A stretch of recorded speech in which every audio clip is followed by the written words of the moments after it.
Hi, everybody, and welcome to Greek This Week, episode number 10. Our Greek word for this week is the word glossa. Glossa. This word is usually translated as tongue, and it could also be translated as something more like language. And in fact, in Acts chapter 2, which is one of the passages, one of the readings for this upcoming Sunday, Pentecost, we see the word glossa being used in both these ways. First, to describe the tongues of fire that are descending upon the apostles gathered together, and also to describe the multiple different languages that they speak when they are inspired by the Holy Spirit, inspired by these tongues of fire.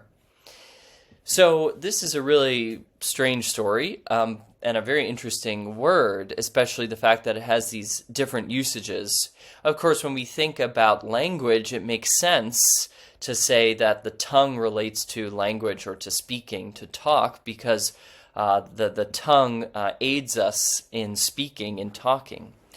But it can also simply just refer to a specific language in a specific place, from a people group or a culture that come from a certain region or a certain city. They speak a certain tongue, almost like dialect, perhaps.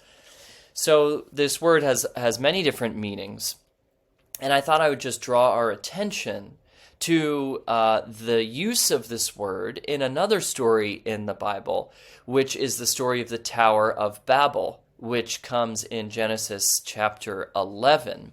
We hear this story of how the human people, the sons of God, or the sons of humans, are speaking the same language. They all speak one language, and that the Greek word that's used to describe that one language that everyone speaks is helos, which is something more like, it means lip or lips. So not the tongue, but the lips. And then what's really interesting is that God uses this word in Genesis chapter 11, glossa, to describe the state of affairs that God brings about after God confuses the one language into many different languages that we might say are sort of incapable of understanding or communicating with each other.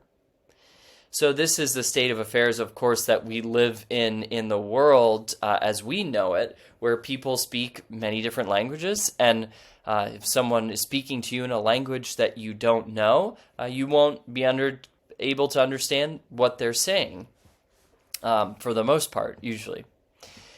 So the word glossa is used to describe the specific state of affairs where there are multiple different languages that humans speak in the world, and they can't necessarily understand each other, at least without some learning and training in the specific meaning of that a word and all the words in a language.